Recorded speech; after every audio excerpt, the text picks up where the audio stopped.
right, this is the single biggest challenge in India's fight against COVID. Sheetal Ranganathan is a columnist with Global Health, and Dr. Ravindra Mehta is a Chief of Pulmonary and Critical Care Medicine at Apollo Hospitals in Bangalore. Let me start with you, Sheetal. 8,400 people we know in direct contact. God knows how many more in indirect contact, because they took public transport, they took trains, buses, so on and so forth, visited public places before the lockdown happened, and all of whom had attended the markets. Just help our viewers wrap their head around how mammoth, how Herculean a task this is going to be, just to identify those people by contact tracing. Oh, certainly, because we started with this aim of achieving 100% lockdown for India to lock this epidemic in its early stages. And I still believe it is in its early stages. But if we become so careless and this recklessness is going to take it to calamitous levels, really. And this is going to be extremely difficult. As it is, our overburdened health system is not able to accommodate the regular patients, and on top of it with COVID-19, this is going to be really a calamity. So the question is whether the lockdown has been effective. Yes, it has been effective. Had it not worked, or had it not been effective, we would have seen these cases and deaths skyrocket within a week. The problem with us is that why, as a society and administration, we are still lurking at a 70 to 80% of effectiveness when the aim was to take it to 100%.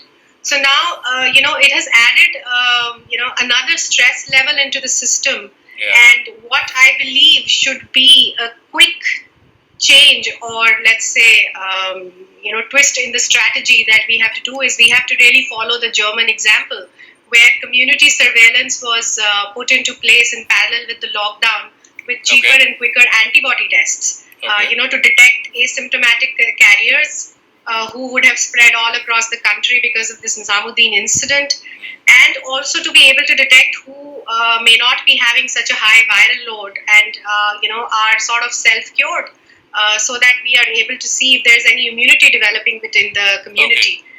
Dr. Mehta, just before coming into the show, and we're breaking this on our ticker as well, we got the first report of the first positive case in Dharavi, one of the biggest slums, not just in Mumbai or in Maharashtra, but across Asia, one of the biggest slums in the world. The first positive case there. When you look at these really densely populated areas, whether it's in Mumbai or this Nizamuddin area in Delhi, and positive cases emerging from there, really, I mean, what is the size of the enemy that we are up against in that sense, to try and control the rate of spread of corona in India, particularly with respect to these new cases coming to light in extremely high density populations? Right, so basically it's a logistic nightmare. I mean, if you look at worldwide precedents, though we're borrowing from many parts of the world, no country in the world has tried to take 1.25 billion people on a span of less than a week and put them in lockdown with all the logistics, social, basics of life, psychological, faith, and all the sort of aspect taken into consideration. So we've taken on a mammoth task, which had to be done. The consequences and the cascading effect could not have been figured out. And what we're hearing about with Nizamuddin and all the questions you're asking is an eventuality we could not factor in. So Dharavi is a nightmare. I mean, understand, these guys go home only to sleep. It is that way. I mean, in 300 square feet, you have 10 people out there. You can't change those dynamics easily. So you're trying to do as much as you can. And the key question is, let's look one step ahead. How much of SD and lockdown is essential to understand that you can limit the community spread? Understand, look, 1 week, 2 weeks, 3 weeks down the line, you're not going to be in lockdown forever. This country can't afford to do that. So how much is the key amount of SD and lockdown which will curtail this, that we have a controllable level of COVID that we can manage? That is the key question to ask, rather than get surprised at all these events happening. Okay. Sheetal, in terms of, just the trajectory of the corona curve as far as India is concerned, we took almost a month through all of March to go from 0 cases to 1,000. And in 3 days, we've added 600 new cases. Is that in keeping with how the curve has been in other countries as well? Or is there cause for worry just in what we've seen in the last 3 days in India? Well, this is not, I think this is too much of an exception that has happened in the last 1 day, where we've added 300 plus, COVID positive patients in within a day. So this is not how curves move. We really have to look at a longer time level to be able to comment on that. But if certain such cases are found on a regular basis, then certainly the curve is going to take a higher exponential shape. And today, when we were hearing the press briefing from the ICMR, although we are adding more labs, so I hear that 4 more government labs have been added, a couple of more private labs have been added, and the testing capacity has been increased. So has been the testing frequency, and we still are working on a 38 to 40% capacity. So there is a capacity to take more, but that's a good thing to be prepared. But certainly not to see cases like this that happened in a very reckless way, like yesterday. Okay. So I wouldn't call it.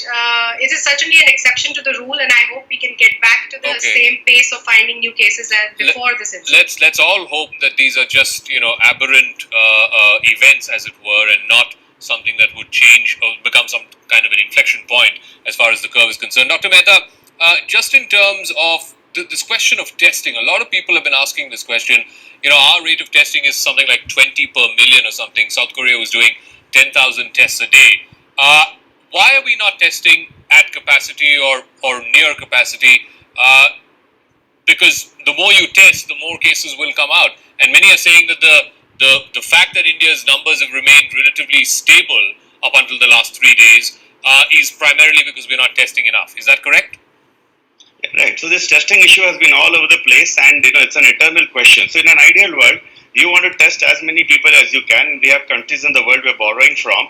That will help you to get the denominator, and that helps you to actually define the extent of the problem. For example, today in one of our famous journals, the NEGM, the Lancet, they're actually saying that if the denominator is truly defined, if you actually test, you're going to come down with a corona mortality of 0.6%. The most encouraging thing I've seen all in this last 2 months or so. The denominator is the question. Then it comes down to logistics. So the fact is certain, you got to test as much as you can. But logistics are when you are looking at a country who's probably 5th or 6th down the line, and most of the countries in the world have wiped out the kits. How much kits do we have on the ground? What is the ability to scale this up? Understand each test has to be collected carefully. The guy has to go with a PPE and collect it. That's another nightmare. Then the fact is each case is being tracked by a nodal officer. So the fellow who's actually getting tested has to be kept under observation for X amount of time so he doesn't escape like a Nizamuddin cohort. And that is the whole logistics. The logistics, availability and the implementation at the ground level, which is the problem for a country of our size. We can't compare with Korea. Korea is a different story together, I think. All right, Dr. Mehta, Sheetal, Ranganathan, many thanks for joining us and putting that really into perspective. I think that gives our viewers a sort of rounded idea of the challenge that we are dealing